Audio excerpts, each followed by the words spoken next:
तो राजनीति विज्ञान में हमेशा वैज्ञानिक दृष्टिकोण से अध्ययन किया जाता है। अब चलते हैं राजनीतिक दर्शन की ओर। राजनीतिक दर्शन में हम पढ़ते हैं सरकार के उद्देश्य, कि जो सरकार हमारे देश में काम कर रही है उसके क्या उद्देश्य हैं और उन उद्देश्यों की पूर्ति कैसे की जाए, उन उद्देश्यों की पूर्ति के उपाय क्या हैं, ये बातें हम राजनीति दर्शन के अंतर्गत अध्ययन करते हैं। और एक और चीज जो हम अध्ययन करते हैं राजनीतिक दर्शन में, वो है विचार। किसके विचार? बहुत सारे राजनीतिक विचारक हुए हैं प्राचीन काल से लेकर आज तक। प्लेटो, अरस्तु, शुक्र, मनु, कौटिल्य, बहुत सारे ऐसे विचारक हैं जिनके विचारों का अध्ययन भी हम राजनीतिक दर्शन के अंतर्गत करते हैं।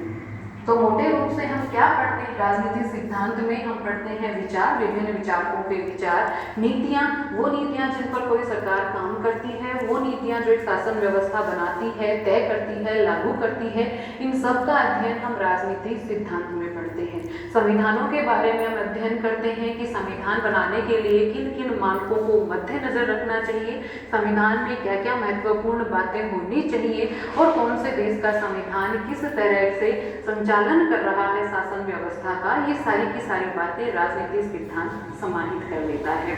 हम पढ़ते हैं राजनीतिक सिद्धांत में लोकतंत्र, समानता, स्वतंत्रता, नागरिकता, अधिकार, इस तरह की अवधारणाएं कि लोकतंत्र क्या है, समानता क्या है, स्वतंत्रता क्या है, किस प्रकार से इनका उपयोग किया जाता है, किस प्रकार नागरिक इनका उपभोग करते हैं, ये सारी की सारी बातें हम राजनीतिक सिद्धांत में पढ़ते हैं। अपने भी आगे आने वाले जो सिलेबस है पाठ्यक्रम में, उसके अंदर भी लोकतंत्र, स्वतंत्रता, समानता, ये अलग अलग चैप्टर्स हैं आपके जिनका अपन अध्ययन करेंगे। और अपन अध्ययन करते हैं राजनीतिक सिद्धांत में कानून का, कानून के राज का, हम अध्ययन करते हैं अधिकारों के बंटवारे का, हम अध्ययन करते हैं कानूनों की सार्थकता का, न्यायिक पुनरावलोकन जैसी चीज़ों का। इन सब बातों का अध्ययन हमें राजनीतिक सिद्धांत के अंतर्गत करना होता है।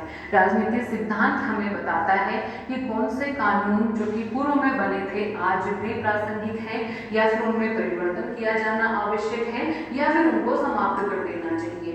आज बदलते समय के अनुसार कौन से नए कानून बनने चाहिए, किस प्रकार के कानून बनने चाहिए, कैसे उनको लागू किया जाना चाहिए, इन सारी की सारी बातों का जो जवाब हमें देता है वो है राजनीतिक सिद्धांत। अगला अपना टॉपिक है कि क्या राजनीतिक सिद्धांत का अध्ययन आज भी प्रासंगिक है। इस पर प्रश्न क्यों उठा कि राजनीतिक सिद्धांत का अध्ययन अब किया जाना चाहिए या नहीं किया जाना चाहिए? क्योंकि बहुत से ऐसे विचारकों का मानना है कि आज लोकतंत्र एक बहुत आम सी बात हो गई है, हर कोई इससे परिचित है लोकतंत्र वाले शब्द से। विश्व के लगभग सभी देशों में लोकतंत्रात्मक शासन व्यवस्था स्थापित हो चुकी है। स्वतंत्रता, समानता, नागरिकता, ये सब भी एक बहुत सामान्य सी बातें हो गई हैं जो कि सबको पता है।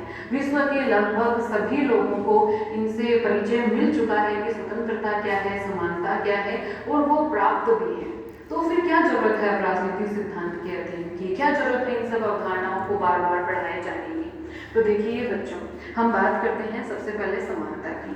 राजनीतिक समानता हो सकता है कि हमें मिल गई हो, बेशक हमें मिल ही गई है, हम सबको वोट देने का अधिकार है। जब आप भी 18 वर्ष की आयु प्राप्त कर लेंगे तो आप भी वोट डालेंगे। चुनाव लड़ने की अगर हम निश्चित योग्यता रखते हैं जो कि हमारे संविधान ने निर्धारित की हैं, उन योग्यताओं को अगर हम पूरा करते हैं तो हम चुनाव लड़ सकते हैं। देश का कोई भी नागरिक चुनाव लड़ सकता है, जीते जाने पर वो सत्ता प्राप्त कर सकता है, यानी कि देश का आम से आम नागरिक प्रधानमंत्री के पद तक पहुंच सकता है। तो इस तरह से हम देखें तो हमें